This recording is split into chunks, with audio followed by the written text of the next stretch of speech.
A gente vem conversando aqui nas últimas 2 quartas-feiras sobre o mesmo tema, sobre as fantasias nas quais a gente aceita viver, em razão das quais a gente sofre,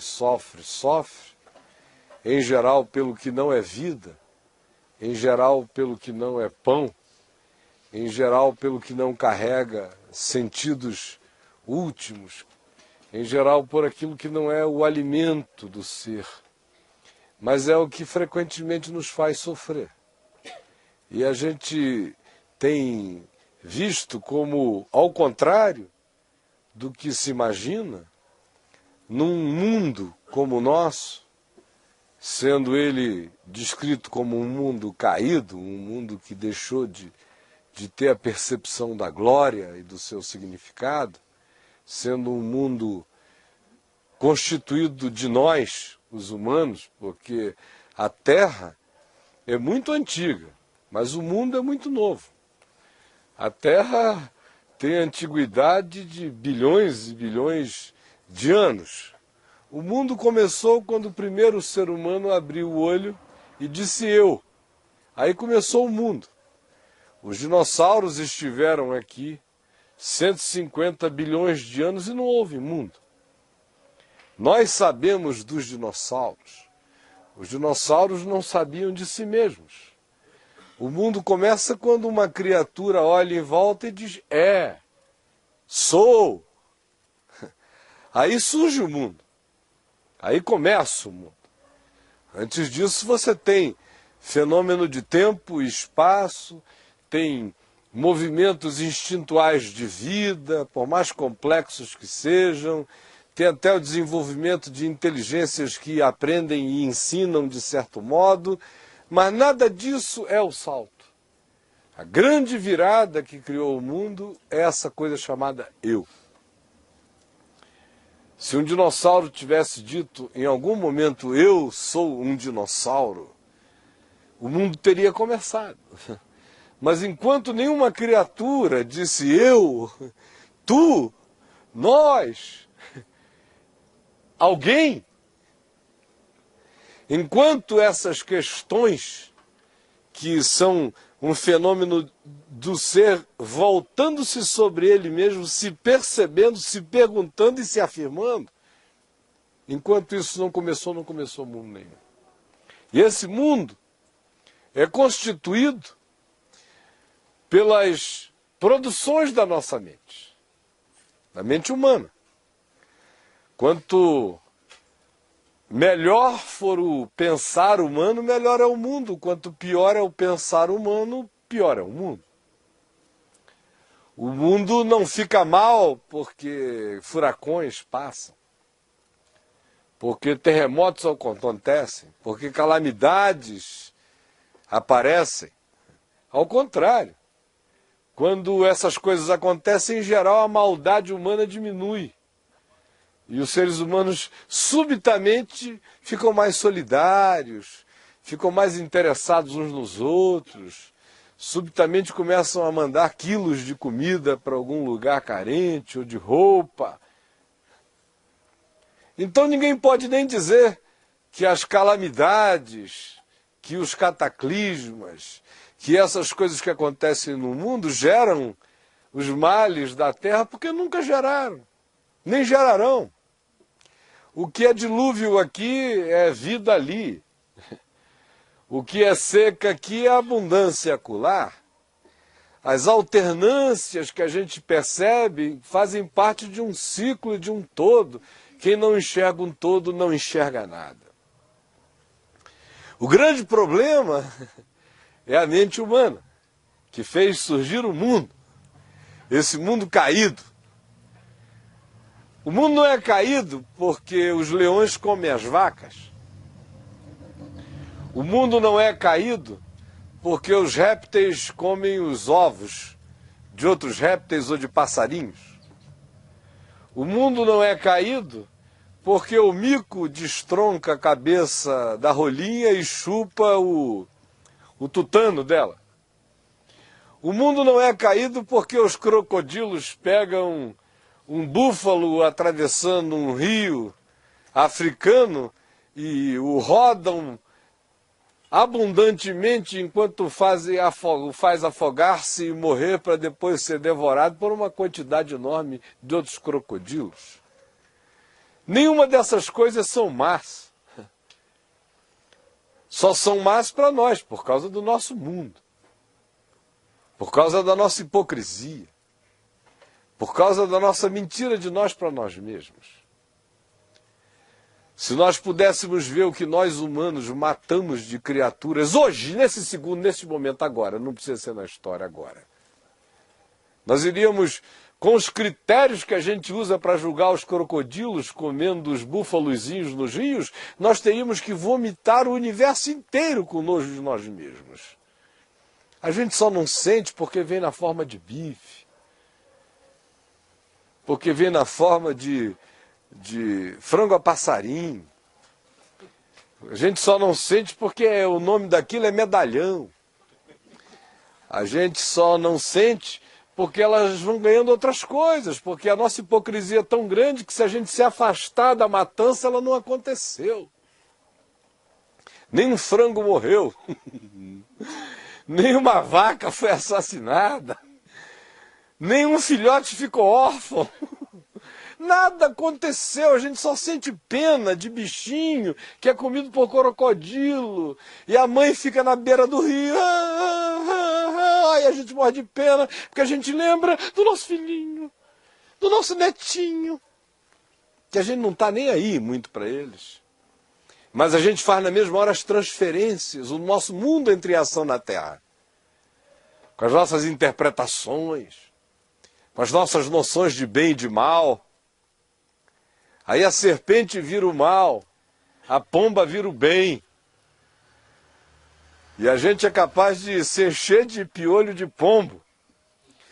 E matar a serpente mais inofensiva não é pelo que ela é pelo que ela simboliza. Porque o mundo está na nossa cabeça, só na nossa cabeça.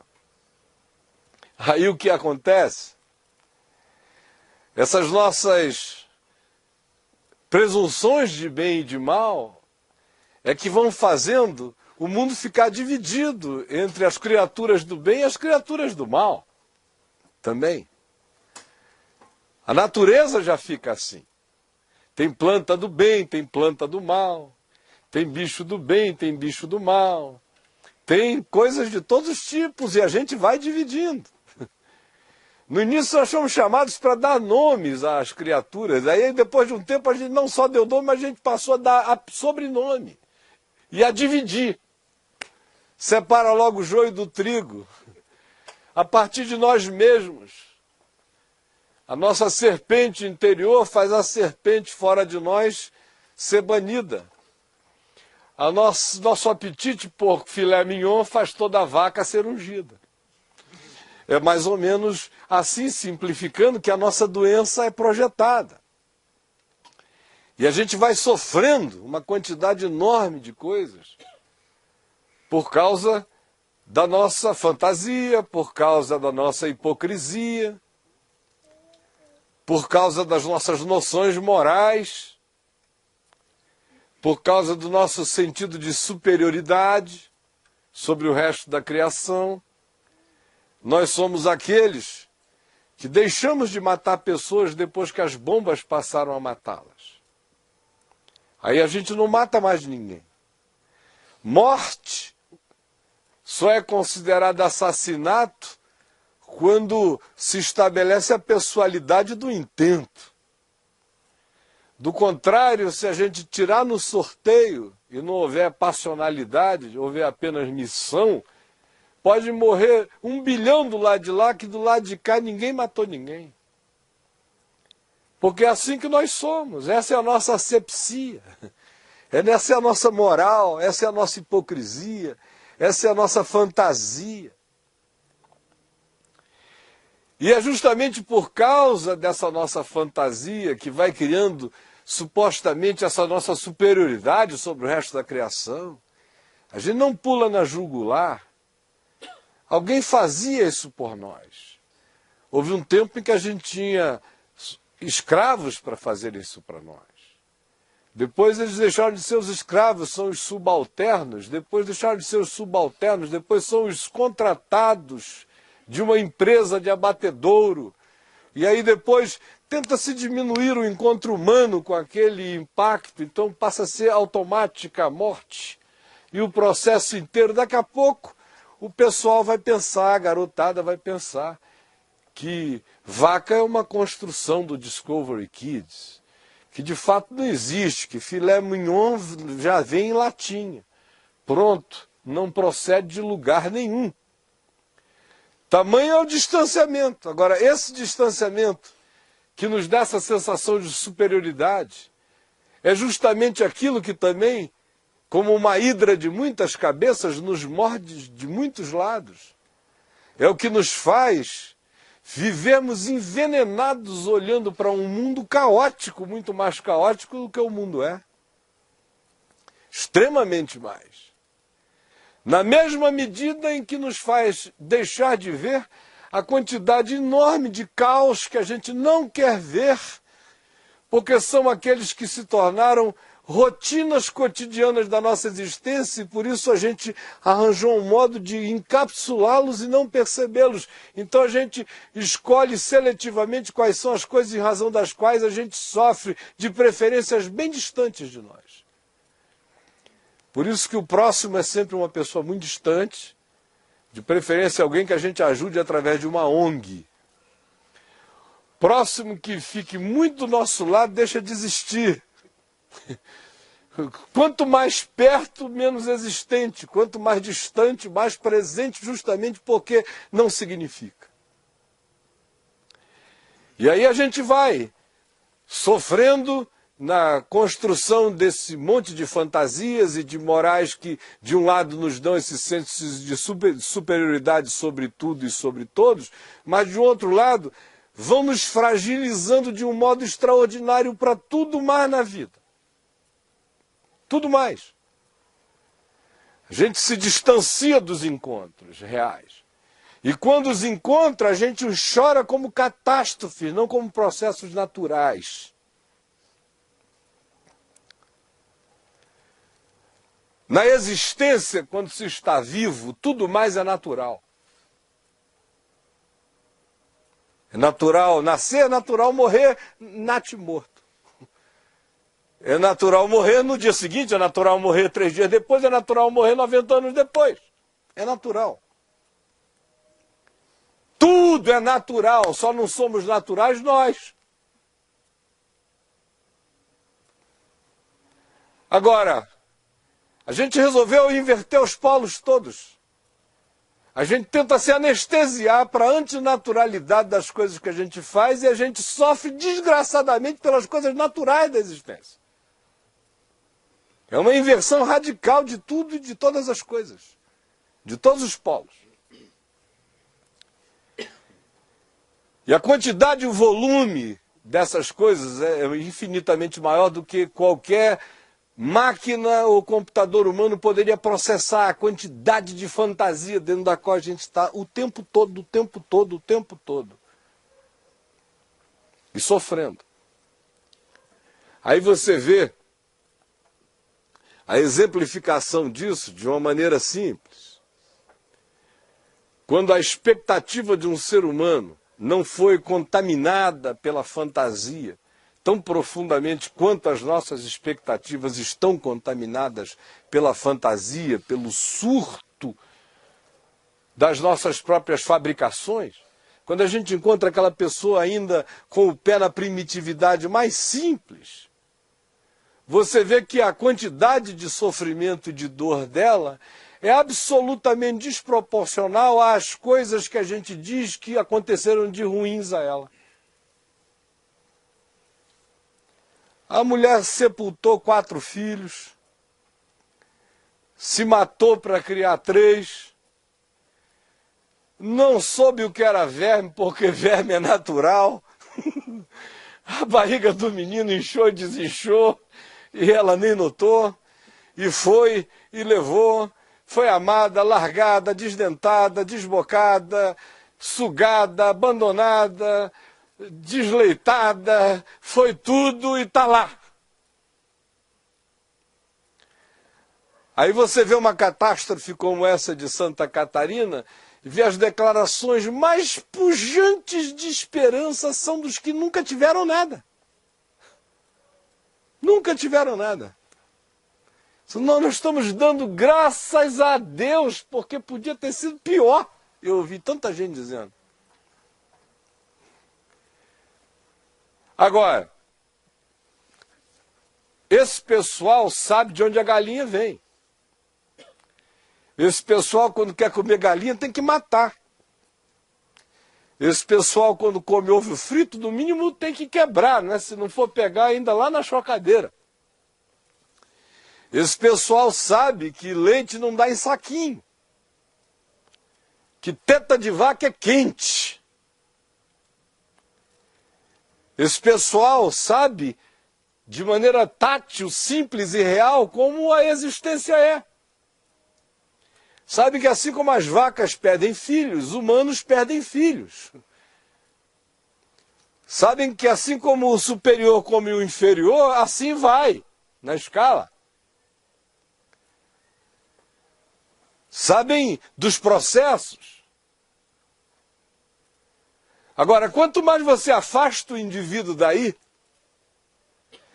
e mais você constrói um mundo para ele desapocaliptizado, mais desgraçada de dor interior e psicológica e espiritual será a existência desta pessoa.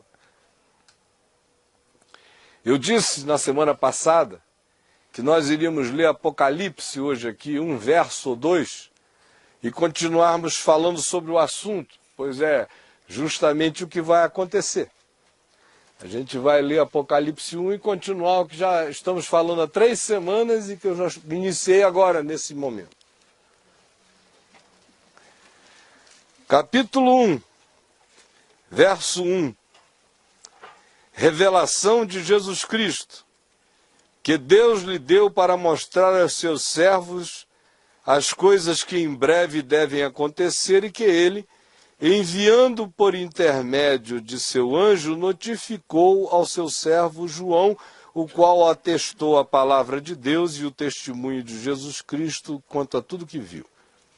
E no verso 9, eu, João, irmão vosso e companheiro na tribulação, no reino e na perseverança em Jesus, achei-me na ilha chamada Patmos por causa da palavra de Deus e do testemunho de Jesus.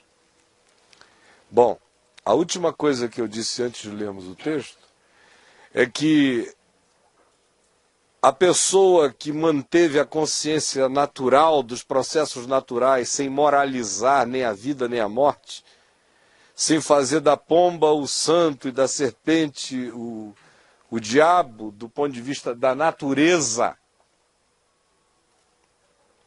a pessoa que manteve-se olhando para as coisas com a realidade necessária e suficiente, carrega uma dose de apocalipticidade no olhar que permite que ela veja tudo com naturalidade. Por que eu disse isso? Porque a gente tenta viver o tempo todo desapocaliptizando o mundo. Apocalipse significa revelação, tirar o véu.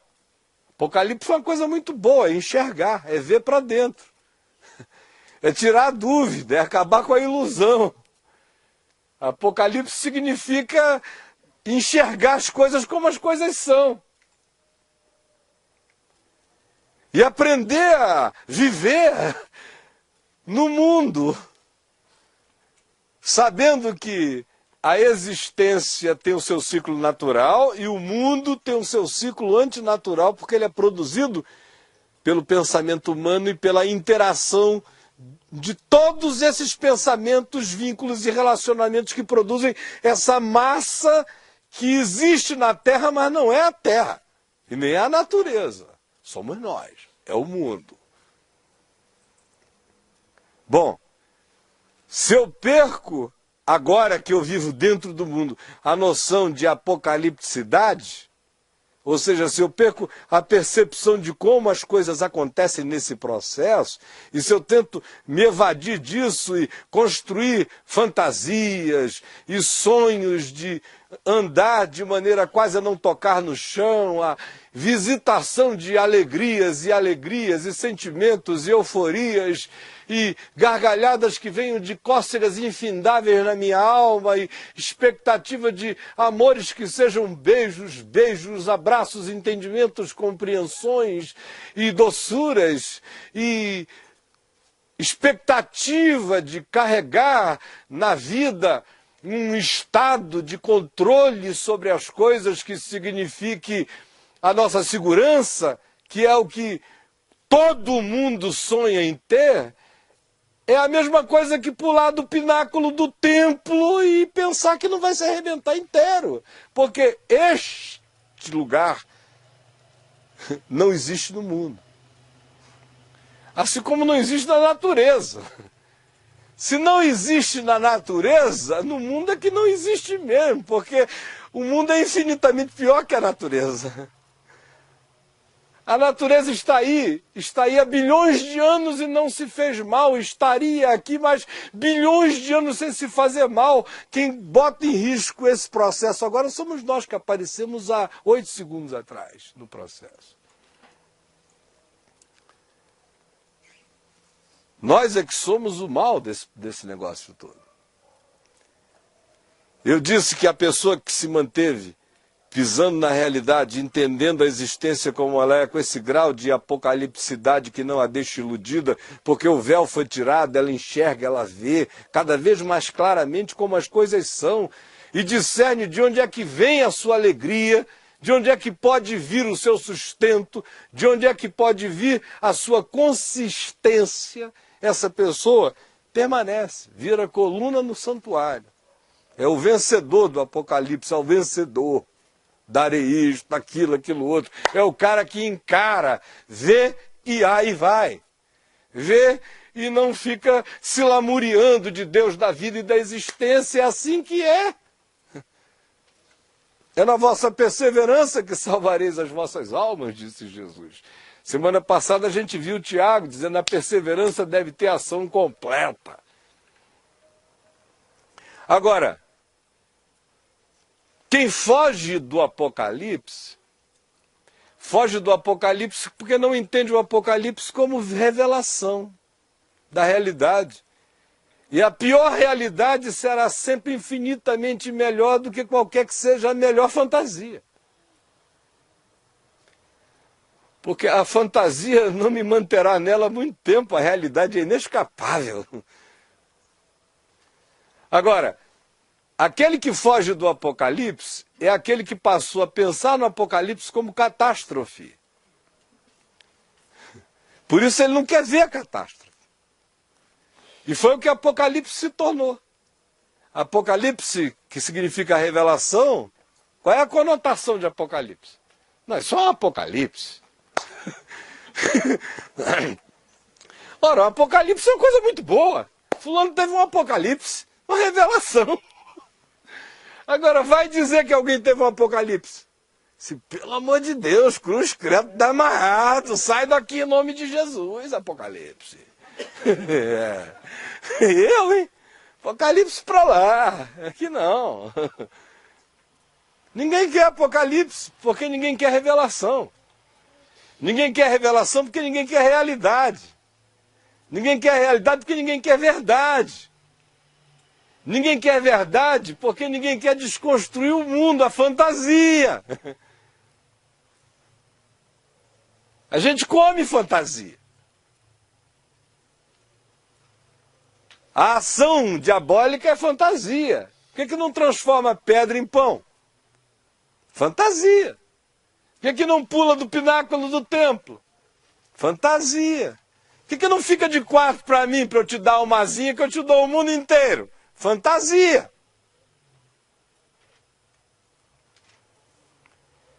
Fantasia é o processo.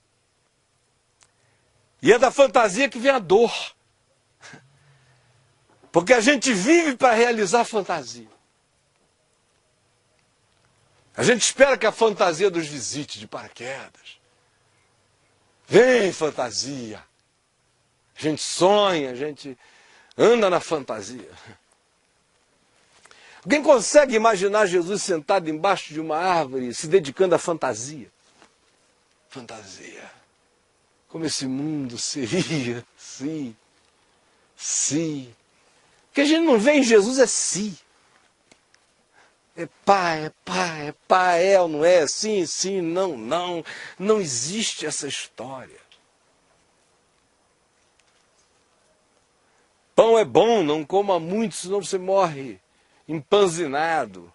A água é boa, não beba demais, que é para não explodir. Nele tudo tem seu termo. Ele ressuscita a filha de Jairo e diz, agora deem de comer a menina, porque ela morreu, foi de inanição.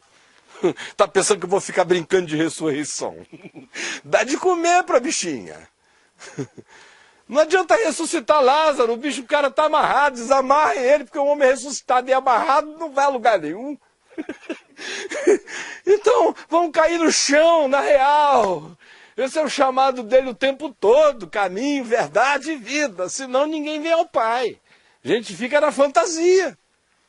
Nunca chega ao Pai. E se nunca chega ao Pai, a gente nunca chega ao conforto da verdade, da realidade e da vida. Esse texto que a gente leu aqui do Apocalipse, da revelação de João, nos mostra como João era um ser do Apocalipse, da revelação. Porque ele está com 90 anos, aproximadamente. É o meio do reinado do imperador Domiciano, que foi um dos imperadores romanos mais cáusticos e persecutórios.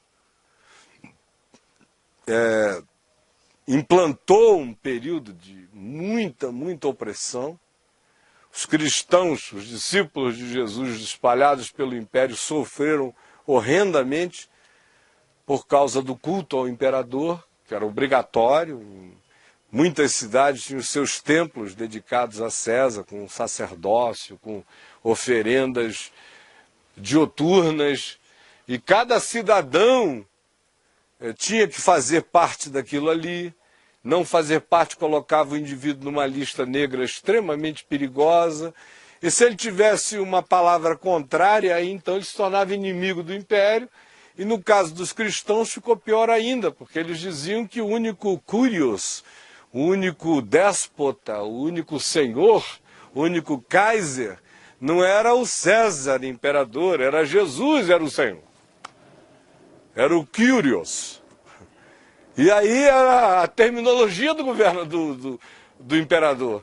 Fazia de um apóstolo um agitador político. Ele estava pregando o novo céu, nova terra, mas ia para a cadeia como um subversivo. E foi o que aconteceu com João.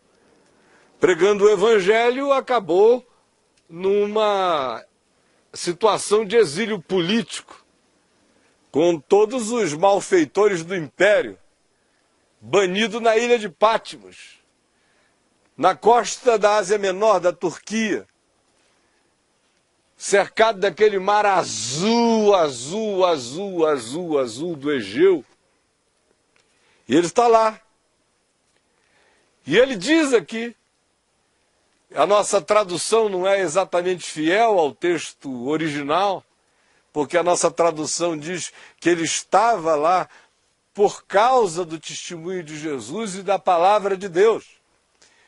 Ora, é óbvio que ele estava lá por causa disso, porque foi pregando o evangelho em razão da pregação que ele acabou lá.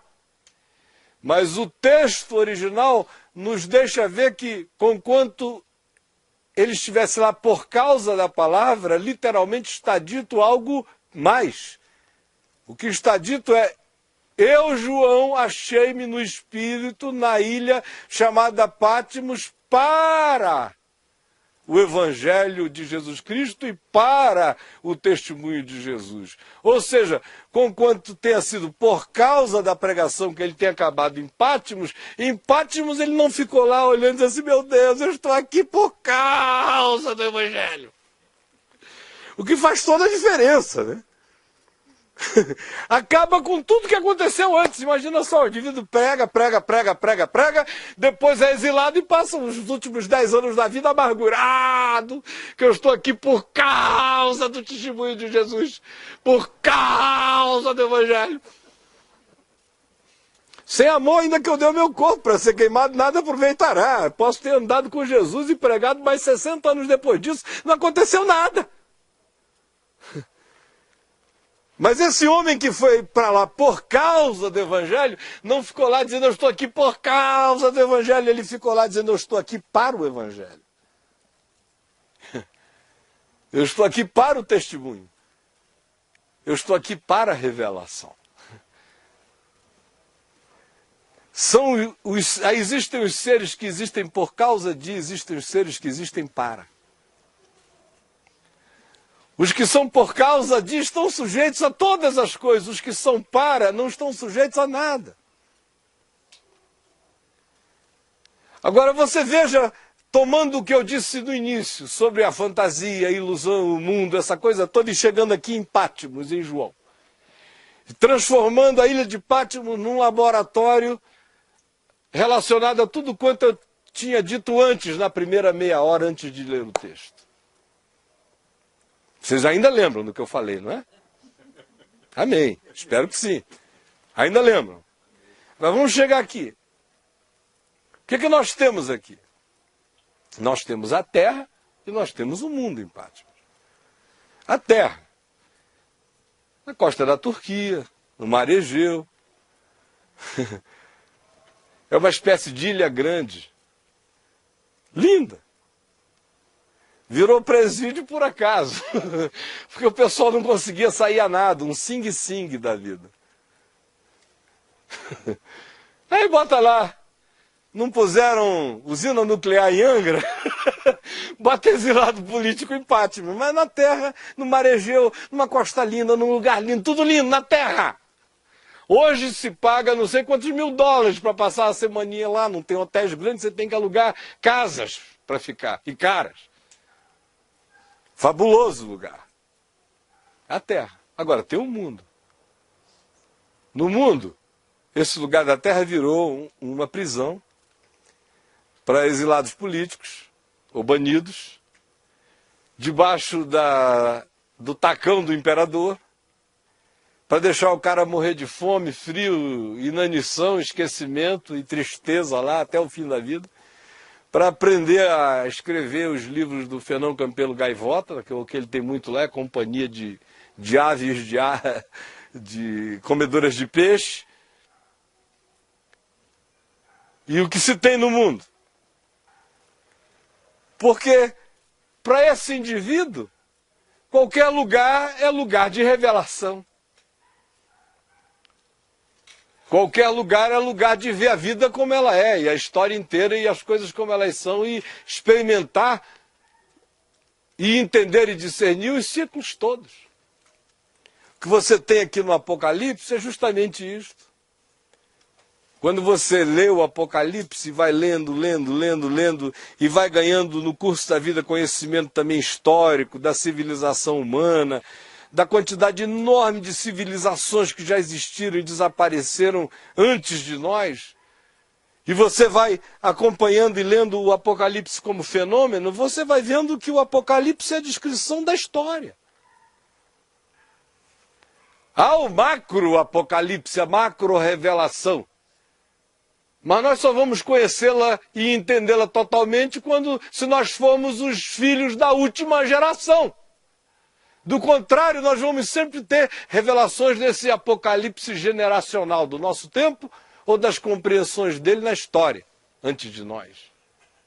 Aí você vê que os Incas tiveram apocalipse, que os Nazca tiveram apocalipse, que os Maias tiveram, que os egípcios, que os Aztecas, que Ankar, que as Ilhas de Páscoa, que os babilônios, e antes deles os mesopotâmios, e todas as outras civilizações, todas viveram o Apocalipse. O Apocalipse é um cavalo branco dizendo, eu conquisto. Seguido por um cavalo vermelho, que nos diz que todo processo e projeto de conquista gera morte, guerra e sangue. Seguido por um cavalo preto, que nos diz que todo processo de conquista se fará seguir por guerra, que haverá de trazer fome, crises econômicas. Seguido por um cavalo baio, porque toda fixação de conquista gerará guerra, gerará crises econômicas, fome, desgraça e debilidade e produzirá morte, pestes, pragas, doenças, fraquezas, inanição, tudo quanto dizima a vida num ciclo extraordinário. Apocalipse diz que depois disso, as almas aparecem debaixo do altar de Deus, dizendo: até quando, Senhor? Mostrando como tudo que acontece na terra ganha sua acumulação. Na linguagem mais contemporânea, nesse inconsciente coletivo, que vai derramar coisas de volta sobre nós, de modo que a gente vai produzindo, gerando, acumulando, se derrama sobre nós, a gente se alimenta do nosso próprio processo. Apocalipse é contínuo. Quem resolve enxergar e abrir os olhos e ver, discerne. Quem foge de ver, entra no ciclo. Para esse Apocalipse é catástrofe. Para quem resolve encarar e ver, Apocalipse é só revelação. Aí o indivíduo vai para a ilha de Patmos, chega e diz: eu estou aqui para a revelação. Eu estou aqui para o testemunho. Eu estou aqui para contar essa história. E mais do que isso, quem consegue botar o pé no chão assim, com esse realismo, sem esperar que brote desta terra o mundo das nossas fantasias, esse indivíduo pode andar com a nova Jerusalém no coração, com o novo céu e nova terra onde habita a justiça, porque nele não haverá uma única lágrima que seja a lágrima do cara que diz: Deus, eu estou zangado contigo, porque esse veneno foi tirado de dentro dele no dia em que ele aceitou os fatos. No dia que ele tirou a moral das interpretações. Morreu criança. Ai, meu Deus, por que morreu criança? Devia ter morrido com 93 anos. Por que o Senhor deixou morrer com 3 anos, 3 meses e 3 dias? Coitadinha, Senhor, da vaquinha. Quando a gente desiste do presépio da idiotice e começa a ver a natureza tem seu ciclo. Eu que fiquei idiotado assim. Eu que estou querendo uma existência de OVNIs. Eu que estou querendo outra coisa. Eu que estou querendo virar mineral. Eu que não estou querendo sentir dor. Eu que não quero nenhum encontro com a realidade, com o esmagamento das coisas. Eu que não desejo. E eu que serei esmagado e achatado pela rocha da vida. Se, no entanto, dentro de mim, a admissão da realidade está posta, e eu não estou esperando de maneira iludida que brote reino de Deus do chão do mundo, porque o reino de Deus só cabe no meu coração, aí eu posso andar com a nova Jerusalém na alma. E o que eu vou encontrando na vida não vai se tornar um por causa de dor, nem se tornará para a dor, vai se tornar sempre para testemunho de Jesus e para revelação. Ontem eu vi um senhorzinho, lá na Catástrofe do Sul, num programa do Caco Barcelos, no Profissão Repórter. Ele quase sem nenhum dente na boca, falando: veja só, né? Eu estou aqui já com... A gente está assim, né? Com 67 anos. 67 anos. A gente está aqui, já viveu muita coisa, já passou muita dor, já passou muita miséria, muita coisa, mas a gente nunca tinha tido. Aí eu dou muita graça a Deus por ter vivido até 67 anos para assistir essa lição de vida.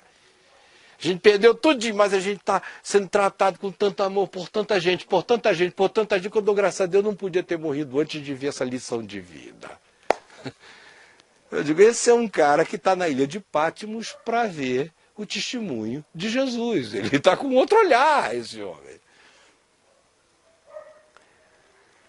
Aí tudo a gente descobre que depende só do olhar.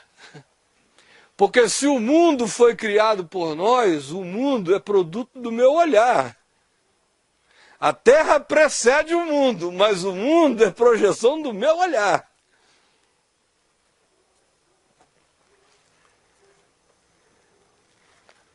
A gente mora aqui na frente.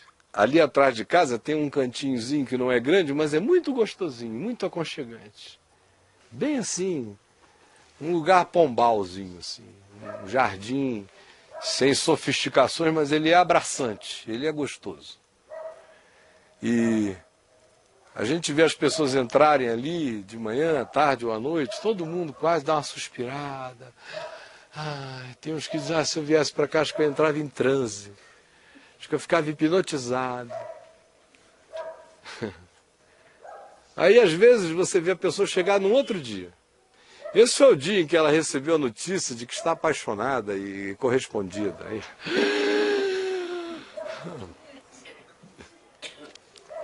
Aí 3 meses depois, ela ficou sabendo que não era bem assim. Aí ela chega lá, ela não vê nada. Sabe o que parece que a pessoa está contigo num beco? Sem saída. Da outra vez ela vê, era tudo lindo aqui, que maravilha. Queria tanto que o fulano estivesse aqui também.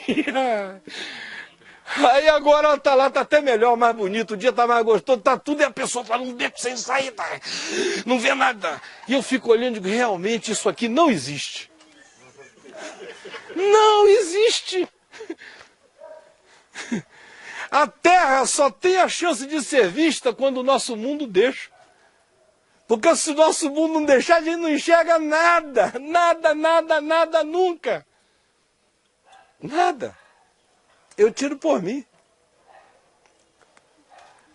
Eu amanheço ali, um dia legal, tá tudo bem. Você vai vendo ali, molha aqui, molha ali, vai, flor, gotinha, e passarinho, e se cuida dos bichos e tal. A vida só vai começar depois, uma maravilha. Aí você vê, a vida inicia. A vida que eu digo, o mundo começa. Até então estava só na Terra. Só na Terra, um animal, um mamífero, feliz no jardim. Era só, e o mundo começa. Começa o mundo. Eu digo, não é crocodilo, não é rolinha, é celular, não, é fixo. É uma desgraça fixa. Tá aqui, aí começa o mundo, vai o mundo, aí o mundo, vai o mundo, o mundo vai. Aí dá 1h da tarde, você que amanheceu, dizendo, Senhor, que coisa maravilhosa isso aqui. Você não está vendo mais nada, nada, nada, nada, nada, só tem o mundo.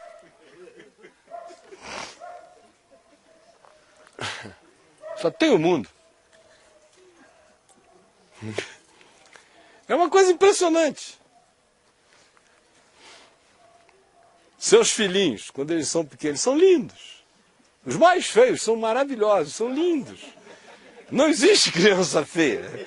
Existe pai mau. Mãe ruim. Criança feia, não. Todo mundo lindo diante da gente.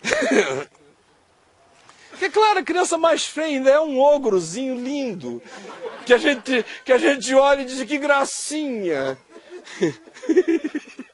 Que maravilha, e fala. E ri. Tá ali. Agora, você tá ali naquele encantamento, com seu bichinho, não sei o que e tal, e vem uma notícia, alguém diz que seu salário vai atrasar uma semana. Você já percebeu como na mesma hora o teu filho perde a beleza? Na hora! A mulher, o marido, tudo. Por quê? É sinal de uma coisa. Não existe praticamente nada fora de nós, só dentro da gente. Se o que existe fora não tem o poder de fazer essa manutenção, e olha que é tudo monumental, a terra, o sol, a lua, tudo é imenso, mas não resistem a um... Não resistem. Me faz dizer que o universo é de uma fragilidade enorme. O que é espantosamente poderoso é o mundo que está dentro de mim. Dentro de mim. Por isso é que o próprio João, que foi para o Apocalipse, diz: filhinhos, não ameis o mundo, nem aquilo que há no mundo. Porque se alguém amar o mundo, o amor do Pai não está nele. Ele não estava falando de não amar o cosmos, o universo, a criação, ao contrário. Ele estava falando desse mundo. Desse mundo. Mundo. Eu mundo. Tu mundo. Nós mundo. Vós mundo. Jaz no maligno. Edmundo. Vasco mundo. Edmundo me levou para o Vasco, que está quase caindo para a segunda divisão. Pois bem, é o mundo. Vasco na segunda divisão é o mundo. Vasco não existiu, os dinossauros nunca viram um jogo, Vasco-Flamengo. Se jogassem na frente deles, comiam todo mundo, lambiam a boca, diziam que pirulito bom, vermelhinho, pretinho, branquinho. Tudo uma delícia. Nenhuma maldade, nada pessoal. Coisa pessoal de torcedor. Dinossauro não tem nada disso, meu Deus. Dinossauro não foi escrever na porta do Flamengo. Torcedores do Flamengo foram escrever na porta do clube hoje lá que se o Flamengo ganhar a ponto de que o Vasco não seja reduzido à segunda divisão, ou seja, os bons flamenguistas preferem uma derrota do Flamengo que põe o Vasco na segunda divisão do que uma vitória do clube que o colocará na Libertadores. Vocês vejam o poder do ódio, é o mundo. É o mundo. E o cara diz que a besta é um dinossauro. Não é não. Está na torcida do Flamengo, do Vasco, do Corinthians.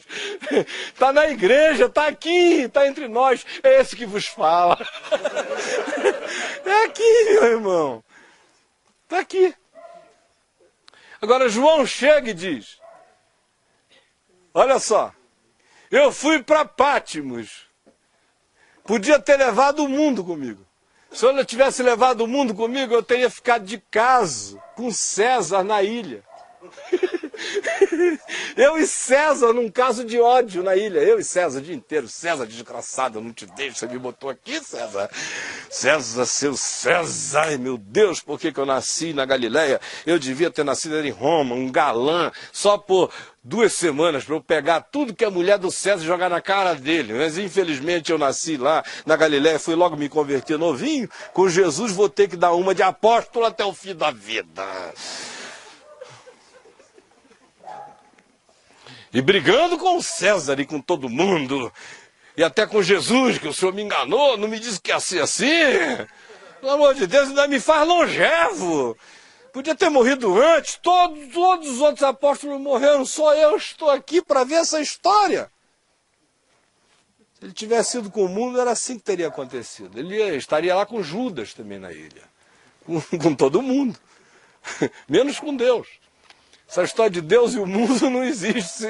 Se é o mundo, o amor do Pai não está nele. É só Deus, ou então é só o mundo. Mas Deus e o mundo não dá, não cabe. Ele foi e não levou o mundo. Por isso ele só atravessou uma geografia. Só foi de barco, de um lugar para o outro. O mundo ganha essa importância toda. E ele vai tomando essa grandeza dentro de nós, e quanto mais importância e grandeza ele tem dentro de nós, mais importantes também se tornam lugares, geografias, indivíduos, faixa social, sotaque, cultura, grife, estética, tudo vai ganhando poder de vida ou morte, vai virando o santuário do Senhor.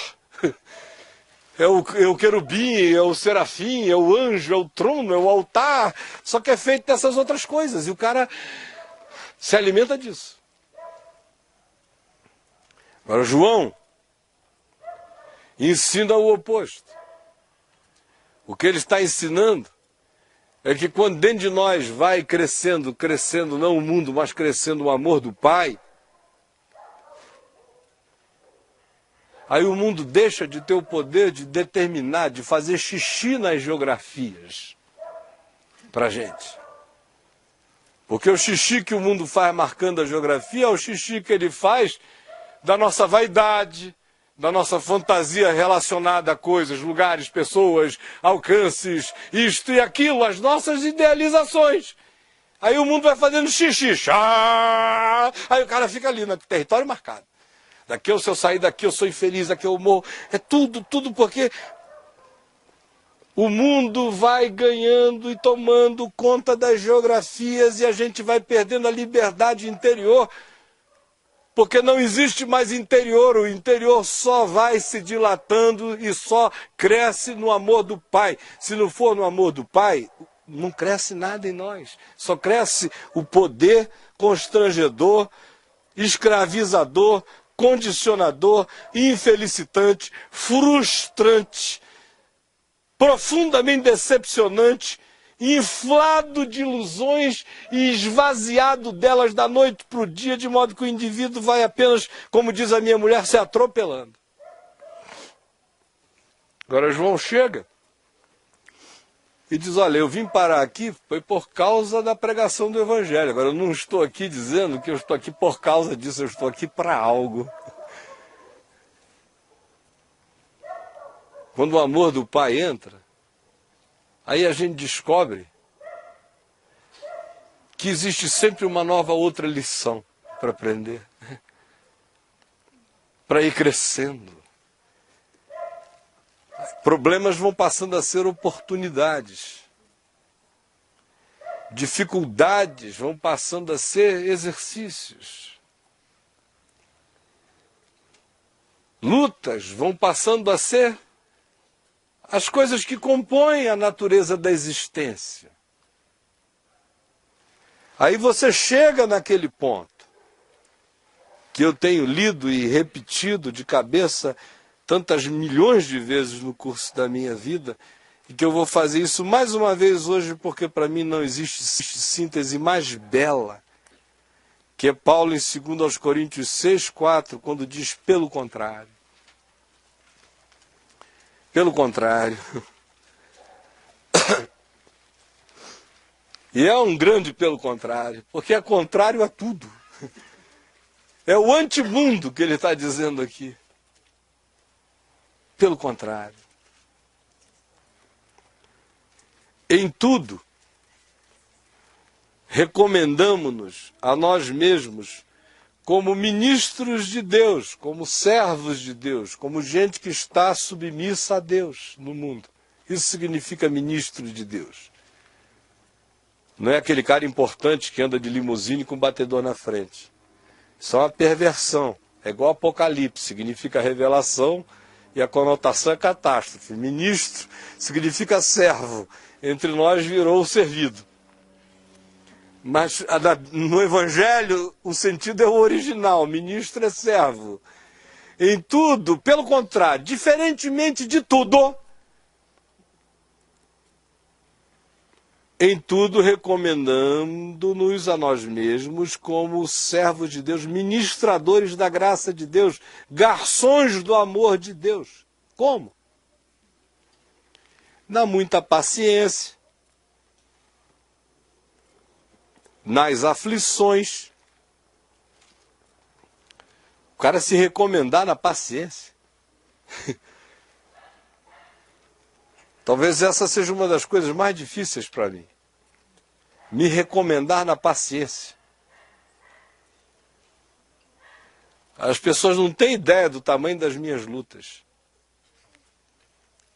Deus me fez muito rápido de pensamento. Hoje eu sou um cara lento, eu já fui rapidíssimo. Cada dia que passa, vocês não tenham dúvida, tem neurônio morrendo daqui para tudo que é lado. Eu sinto as minhas perdas imensas em muitas áreas.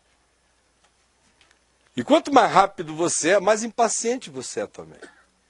Porque o cara começou a falar, gaguejou, você já sabe o que ele vai dizer, vai ter que esperar aquelas 10 minutos de gagueira, 10 repetições, não sei o quê, e pai, você está ali gemendo, ouvindo pela bilionésima vez uma história que você já sabe o fim, e você fica parado ouvindo. Se você for prestar atenção na história, você está perdido. Eu olho para a pessoa. Tem gente ali. A história, se ele fechar os olhos, eu conto para ele melhor do que ele. Agora, ali tem uma pessoa, tem pai, tem mãe, tem dor, tem isso, tem aquilo, é vítima dessa ilusão inteira, desse pandemônio, coitadinho. Ele está me contando o que eu já sei, mas ele não sabe. Então deixa ele falar até lá. Paciência. A partir dessas coisas bobas, até aquelas outras imensas.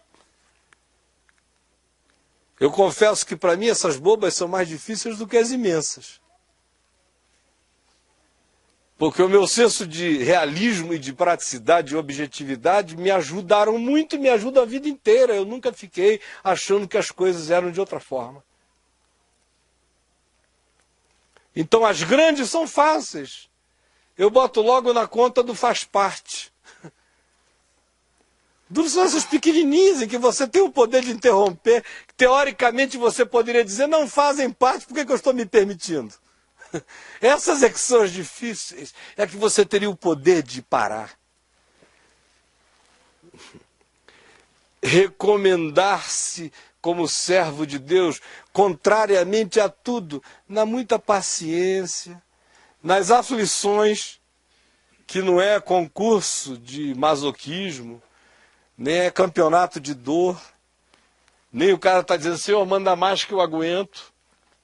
Pô, que economia é essa, Senhor? Esmaga esse corpinho. Aquela oração de traveco espiritual. Esmaga o teu corpinho. Porque bates fraco. Então, não estou falando disso. Recomendar-se das muitas aflições é não fazer da aflição maldição. Fazer da aflição que a gente experimenta carta de recomendação no amor. Só isso. Nas privações. Não é para ficar contando. Se bem que no meio cristão ninguém conta privação, né? É pecado, está amaldiçoado. Ele vai ter que encontrar um bom amigo pagão para contar a história dele. É por isso que todo crente tem que ter uns bons amigos pagãos para ter solidariedade, amor, perdão, compreensão, misericórdia. Tudo isso que se ficar só com crente não está perdido. É melhor ir para Pátimos sem Deus. Só com César. Então, nas privações, sem transformar a privação em propaganda. Porque hoje em dia não se fala mais das privações porque está proibido pela teologia da prosperidade.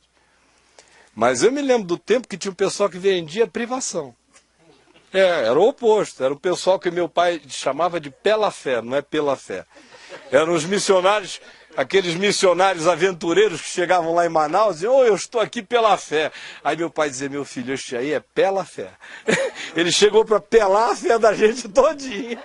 Mas a gente finge que não sabe, vai ajudando aqui e ali, mas não se iluda não, porque esse aí não é pela fé, esse é pela fé. É o maior pelador de fé. Vendia tribulação, privação, lamúria. Era aquela propaganda da dor, aí todo mundo se condoía, aí cada um que se condoía se sentia bem por se condoer. Ainda bem que não sou eu, aleluia. Deixa eu ajudar esse irmãozinho, fica pra lá, rapaz. Nas angústias, nos açoites, e não era sadomasoquismo, não era em motel. Nem tinha comprado os aparados num sexy shop. Era açoite porque o cara estava pregando o evangelho, mandaram calar, ele não calou e apanhou. Nas prisões, nos tumultos. Se ele está se recomendando nos tumultos. Olha, em tudo nos recomendamos como ministros de Cristo, nos tumultos.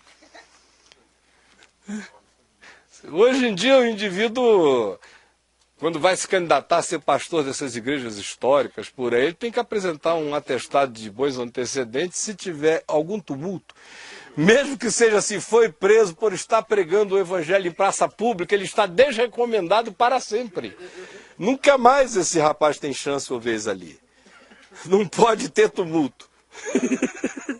Paulo se recomendava nos tumultos também, nos trabalhos. Quer dizer, obviamente não é uma vocação para bispo nem apóstolo evangélico, né? Nos trabalhos, o pessoal não gosta de trabalhar. Nas vigílias, não é só se for na night, porque nas vigílias não. Nos jejuns, muito menos. Na pureza, Paulo se recomendava. No saber, que não era saber só de enciclopédia, era saber espiritual, era saber na perspectiva do discernimento.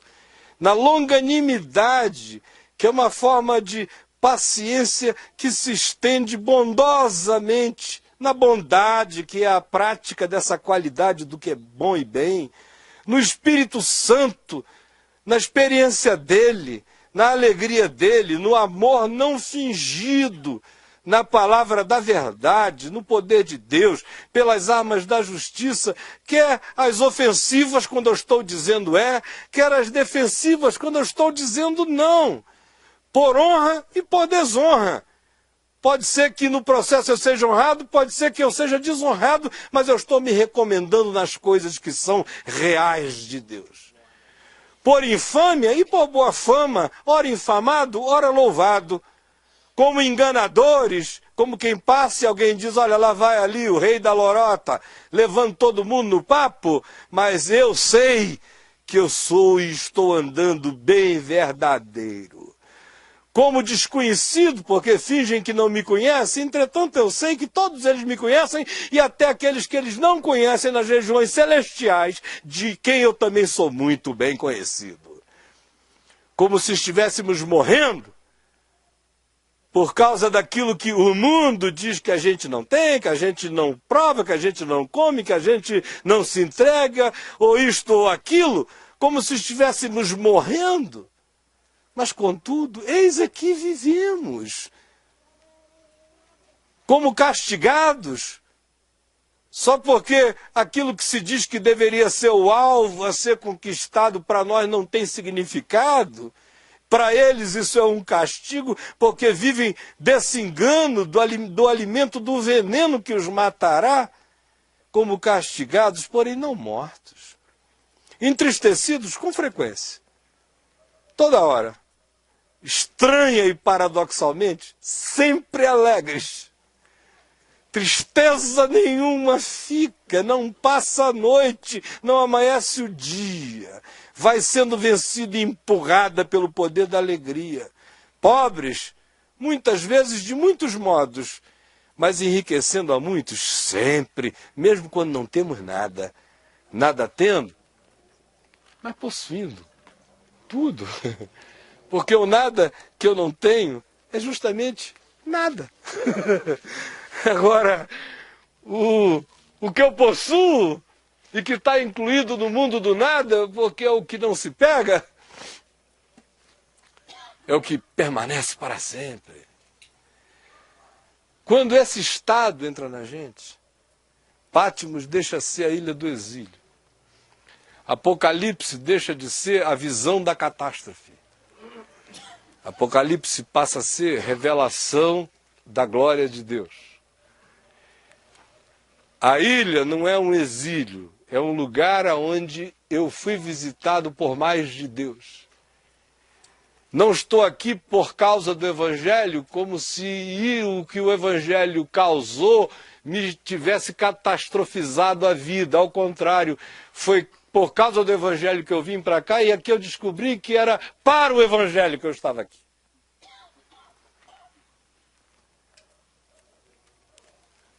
O que João está ensinando e o que Paulo está reenfatizando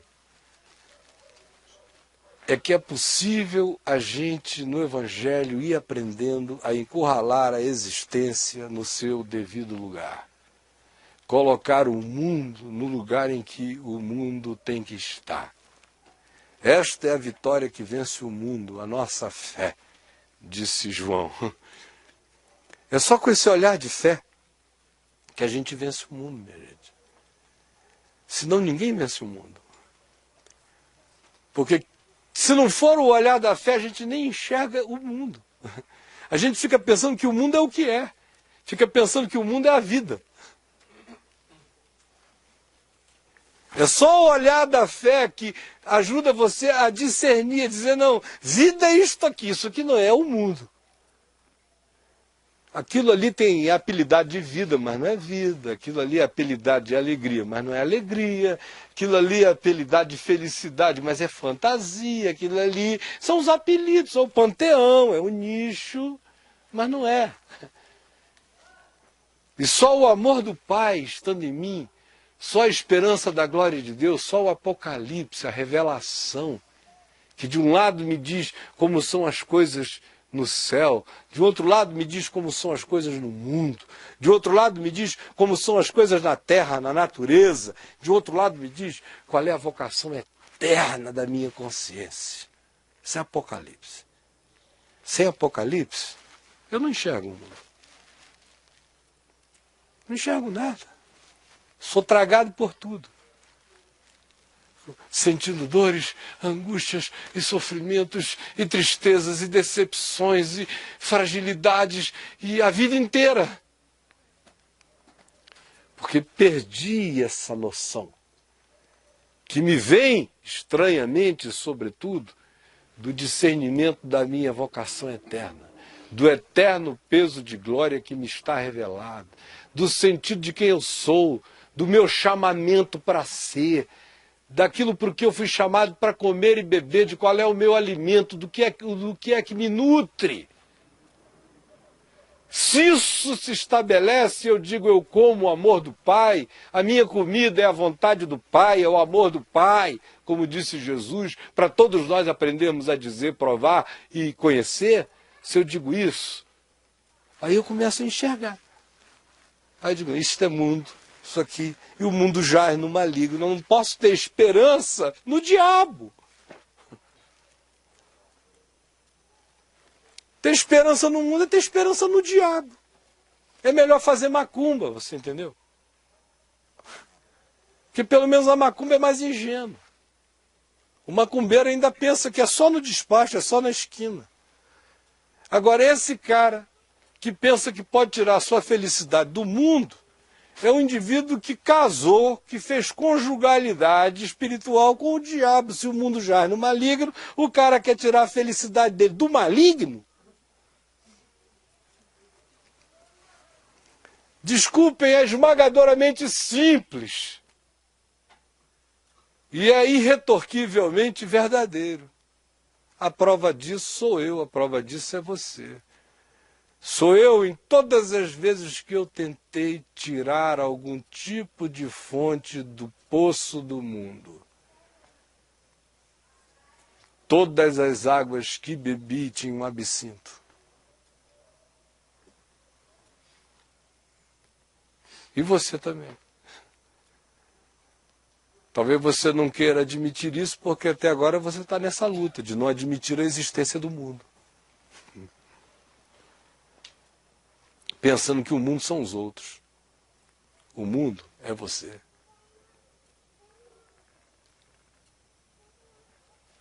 Converta a mente. E o mundo acaba, vai acabando. Renove a mente, o entendimento. E o mundo vai ganhando o seu ocaso e vai começando a surgir uma cidade santa dentro de você. Uma nova Jerusalém. Outro olhar. Agora, condicione-se ao mundo, ao sistema, alinhe o seu olhar com o olhar, o seu sentir com o sentir do mundo, a sua expectativa com a expectativa do mundo. E o que aguarda você é jazer no maligno. E ninguém precisa diabolizar nem o processo. Ele é tão natural quanto pular do pináculo do pequeno. O resultado é um só. Jesus disse: insensatos, porventura, pensais que podeis colher uvas de espinheiros, ou arrancar figos de pés de cacto ou de abrolhos? Insensatos, idiotas. O processo de vocês é esse de Jesus. É tão louco quanto aquele que vai para um pé de mandacaru dizendo: vou ver se eu encontro um figo doce. É tão maluco quanto o cara que vai para o espinheiro dizendo: eu estou tão triste com Deus, com a vida, com o mundo, porque eu não achei nenhuma uva. Um pé de espinheiro. Tinha que ter uva, mas não dá espinheiro. Mas por quê? Por que Deus não fez? Espinheiro também dá uva. Aí o cara quer recriar o mundo inteiro na hora. Quer reinventar Deus, o mundo, a natureza, o espinho, a uva. Não era assim que tinha que ser. Aí, sinceramente, aí chega aquela hora que Jesus diz: olha, nem Deus para vocês, gente. Vocês nunca ouviram Jesus dizer isso?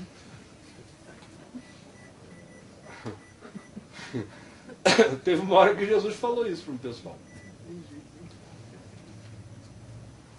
Na hora que o pessoal começou a dizer que ele estava expulsando demônio pelo poder de Beelzebul. Aí ele falou um monte de coisas sérias, pesadas. Depois disse: aqui eu compararei esta geração.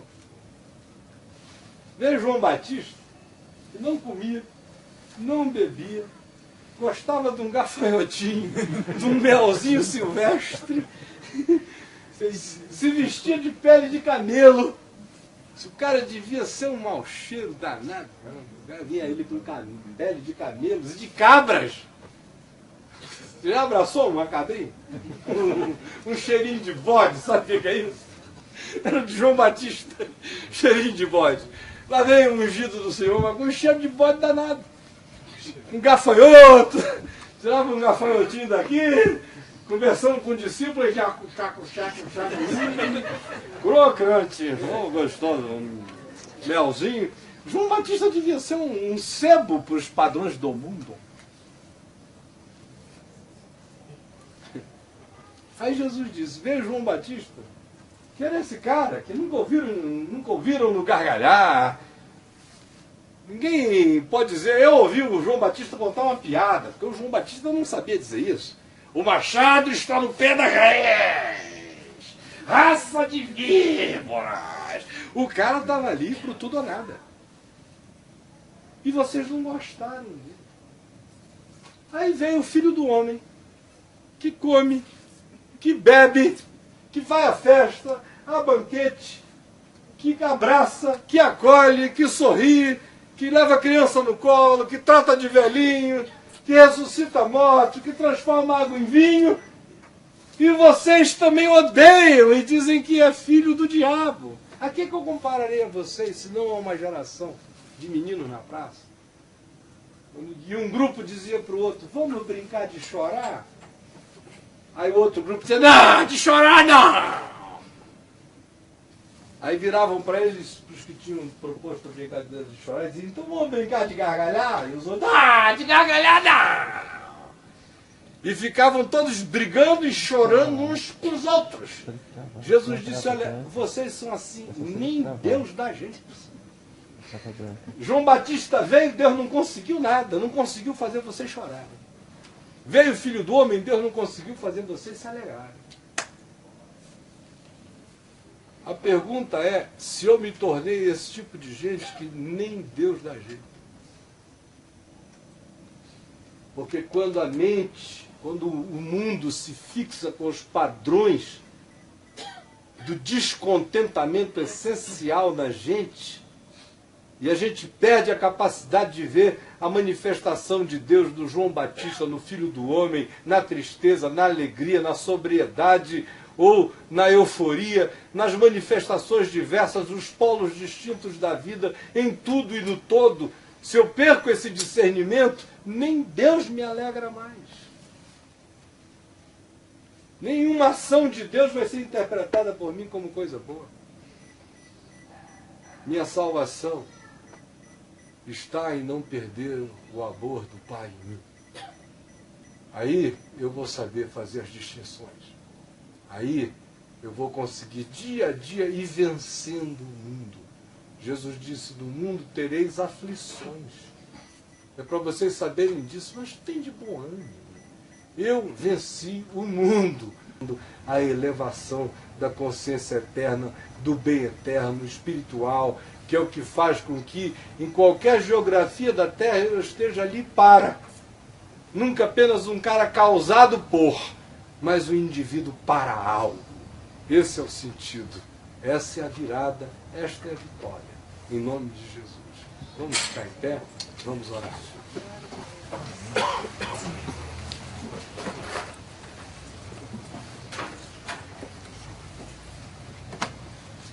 Olha só.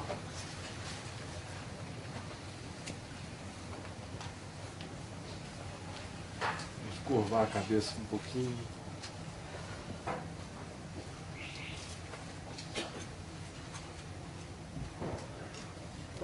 E olhe para você mesmo. Não olhe para fora, para o que você tem na garagem, nem na geladeira, nem no banco, nem na cama. Olhe para você. E veja o porquê que um dia aquilo que você quis tanto ficou tão destituído de tudo aos seus olhos. O que foi que mudou?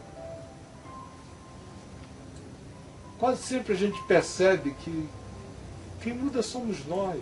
Conquanto os outros mudem, cada um faz a sua mudança. É o olhar da gente que vai mudando uma velocidade cada vez mais, porque o mundo entrou numa aceleração que é quase indiscernível para nós. Como as cenas passam. A gente não tem nem tempo de ver, nem de apreciar, nem de sentir, nem de nada, porque passa. E a gente não consegue capturar nenhum sentimento, nenhuma verdade, nenhuma realidade, nada. Tudo vai só passando. E vai passar cada vez mais rápido, porque o mundo passa. O mundo passa. E assim também passa a sua concupiscência. Ele passa, ele não deixa, ele passa. Mas aquele que faz a vontade de Deus permanece para sempre. Por isso, olhe aí para dentro e veja.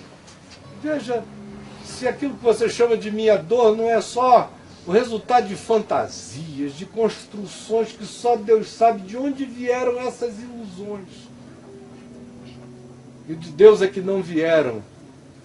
Nunca foram promessas de Deus. Você que as batizou como promessas de Deus, você que chamou as suas fantasias de meus bens ungidos do mundo abstrato. Mas não são promessas de Deus. E tome cuidado para você não ficar orando, pedindo a Deus para abençoar as propostas do mundo. Porque o mundo jaz no maligno. Deus não tem como abençoar o que jaz no maligno. Por isso Jesus disse, Pai, eu não peço que tu os tires do mundo, mas sim que tu os livres do mal. Não os tires do mundo, porque enquanto eles estão neste mundo, eles serão sal da terra e luz do mundo. Mas não deixa que o mundo entre neles, que eles fiquem com a mente livre da fantasia do engano, por favor. Senhor Jesus, por favor, ilumina a minha mente, o meu coração, para que eu não caia nas confusões, para que eu não me entregue a elas, para que a minha resistência cresça, para que a minha percepção não se obscureça, para que a resistência não diminua, para que a gente mantenha o olhar aberto, atento, para o nosso bem, para a salvação do nosso ser, para que a gente não vire seres que são causados pelo mundo.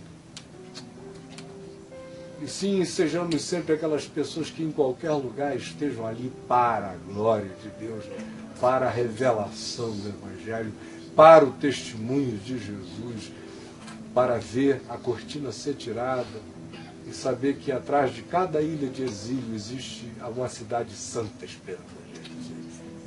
Pelo amor do teu nome, concede-nos isso, e conforme a necessidade de cada um, que o teu Espírito interprete esta palavra para o ambiente da necessidade de cada pessoa. Eu peço que seja assim.